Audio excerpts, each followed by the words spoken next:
She had a tran ran on her apparently. Chew, chew. When I was 14, I had a train ran on me by three senior boys in high school. I was 14, one was 17, another was 17, and one was 16 years old. When I was 14, I got bullied a lot, so I didn't have any friends in school, and my home life was no better than my school life. I was the black sheep of my family, and I was severely mistreated in my home, and I was left out, neglected, and bullied in school. I walked to school every day by myself with my headphones in, listening to my music, and I walked home every day by myself. I never bothered anyone, I never talked to anyone. I was a very shy child. These boys were extremely handsome and very popular in school, and they also happened to have to walk every day to school, to and from. And one day, they decided to start speaking to little old me. Now you have to understand my perspective at this time. I was a nobody and nothing, both in school and in my home life. Nobody gave a damn about me.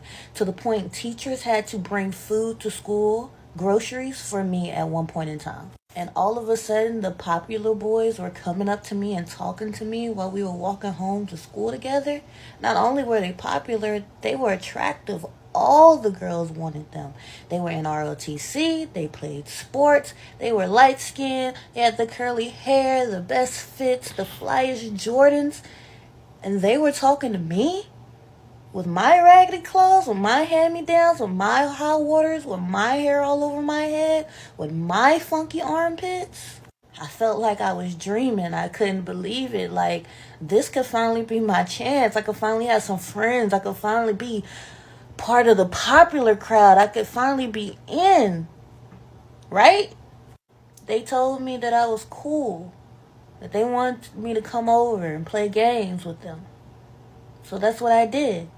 Before we get too deep into it, a couple things. The whole light skin and her hair curly, that's kind of cringe in itself. And she also talked about how at one point in her life, teachers had to bring food to her from the grocery store, which kind of tells me she most likely had shitty parents. But still, at 14, I was conscious of what was going on around me. And her talking about the 16 and 17-year-old kid, these are kids within your age bracket. It's not like you're 14 and these people were 25. Let's not try to paint them out like they're that much older, but let's get One it. day I followed them home. I walked right down the street with them to their house. And I went inside to play Call of Duty with them. I remember their home was much different from my home life. Their mom was in the kitchen cooking. Their aunts were in there. They was all chit-chatting. They offered me a plate. Their brothers and cousins were all in the room playing together. I was so amazed. I felt so welcomed. I felt so at home. I thought to myself, I never want this feeling to stop. I don't want to go back home to where I was at and get cussed out, yelled, and abused. This is amazing. I got new friends and maybe even a new family too. We played Call of Duty until the sun went down, and then his mom told me I needed to go home. As I was going home, he told me, come back. I'll sneak you in so that we can play the game some more. When it started to get dark, I obviously had to head back home. But as I was getting ready to leave, he came up to me and said, come back tonight. I'll sneak you in so we can play more of the game. 14-year-old me, who wouldn't want to play more of the game with one of the most popular boys in school? Come on now. So that's what I did. I came back. And we played the game. And then he leaned over and he touched me. And he kissed me. And he told me I was pretty. In my mind, it was like someone blew my head off. The popular boy in school just told me I was pretty and kissed me and likes me. That's what he's telling me. He likes me. Fast forward, and he's got my clothes off, and we're doing the whoop-de-woo, and I'm completely vulnerable. And as we're doing it, and he turns me over and tells me to get on my hands and knees and arch my back, I hear the door crack open. I look up in shock, gasp, thinking his mom has called us and we're about to be in so much trouble, but nope, it's his brother. He never stopped stroking me. As his brother walked in, I sat there in disbelief, my mind racing. Mind you, I hadn't even had sex really before this. You know, a couple of little playful things here and there, but this was really my first full time going all the way. So now I'm wondering what's going on. Why Do y'all call Kat? I'm sorry. I'm not trying to call this young lady a liar, but if you were 14 and a virgin, you would say, I'm currently getting my virginity broken. I know I was still a virgin at 14. I had messed with some chicks, finger bang a little bit, TMI, but I would say, hey, I was a virgin then. This your first time doing it, trainer? Hasn't he stopped? Do I stop? Do I lay here? Do I tell him to stop? I don't really know. His brother walks in, he never stops stroking, and then he leans down and whispers in my ear, can my brother get a turn? I don't really know what to say. I don't know what to do. Do I say no? Do I say yes? I mean, I should say no. Say no, right? Can your brother get a turn? I don't even know your brother, but I finally have some friends. And their family's really nice to me. I hate to mess this up. So him and his brother get a turn. But then the door cracks open again. And here comes his cousin. Ain't no fun unless we all get some, right? That's what they told to me. I'll spare you all the details of my sad sob story, but let's just say fast forward, everyone has their fun, I guess. And it's time for me to go home. And I'm confused. And I'm ashamed. And I don't really have anybody I can talk to about it. I don't know what I just did. And I don't even know if I liked what I just did.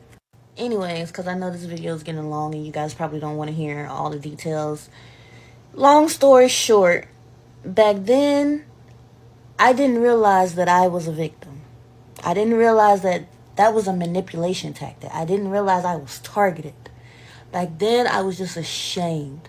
I felt like I had been a whore, a harlot.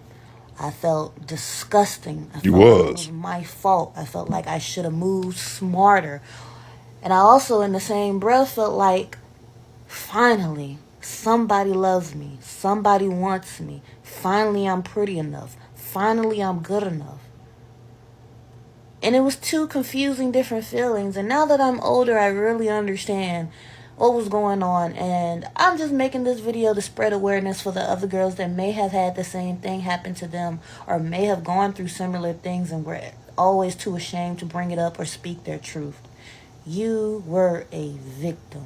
When I was 17 years old, I was a senior in high school and I was a virgin. I didn't lose my virginity until the next year when I was 18. I remember I had a night class that I was going to when I was in high school. I could make sure my ass graduated on time. Long story short, I remember I had to go from my school to another school, which is a couple miles down the road, at a class like 6 o'clock in the evening. And I used to walk with this girl who I kind of liked in school. And right before this class, she invited me into her house. I was 17 years old. She invited me into her house. The reason I didn't go inside that girl's house because I knew 100% we both liked each other that we would be having sex. But I knew at 17, I was too young. I wasn't ready to have sex yet. I knew that even though I did want it, I still knew I wasn't there yet. I said all that to say this. Yeah, she was 14, but the way that she's played it out is if she was manipulated, as if someone did something to her. Peep what she said. When the brother came in, she said, am I okay with this? Should I say yes? Should I say no? What did she immediately say? But I have friends now. Maybe possibly even a new family. You knew what you were doing weren't right, but you said, hey, if I don't say yes, they won't let me be friends with them. So I'm not trying to be mean or anything like that, but I can't see you as the victim. And that's one thing they're going to always perpetuate themselves as a victim. Now, if you was 14 and those men were in their mid 20s and 30s, hell yeah, but these were other high school kids. You knew what it was and you were down for it. So that's all I got to say. Y'all let me know in the comments if I'm wrong. I'm not saying I'm right. We got one more clip here. It's we on a conversation of trains. There's a whole lot of train content on TikTok for whatever reason. She had a train ran on her. I have a question for you. If you are dating someone that you've been dating for a while, say you guys are deep in the relationship, maybe about a year or so, to the point where you feeling like, okay, it's time to take it to the next step, or just the fact that you really are into someone, that you really, are clicking and you like this person, they got a lot of traits that you like, and you get along really well. The only thing that you find out later in the relationship, now you already at least a year in, the thing that you find out is that maybe back in the day she had a train ran on her by people that you knew. Would that change how you felt about her? Hell Would yeah. you have a conversation with her? Or how would you handle that situation? Things. One, this hypothetical woman, it's her, by the way. That's good. She's talking about herself. She asked, will we have a conversation? Yes, and the conversation will be 3 words long. Be gone, fuck! Men don't like hoes and will sleep with whores. Men don't want to wife whores. If you have a train ran on you at one point in your life, you were 304, okay? Now you could be a reformed 304 out here preaching, spreading the gospel with your loose walls, slapping in your nun gown, but you know deep and down how you was getting down. So to answer your question, I would run like hell. We were in a long-term relationship and I found out 2 years later, I'm breaking the hell up with her. I don't want a chick that dudes ran trains on. Y'all let me know in the comments if I'm wrong. Do better, squadron. Fall the F out. Don't run no trains on anybody.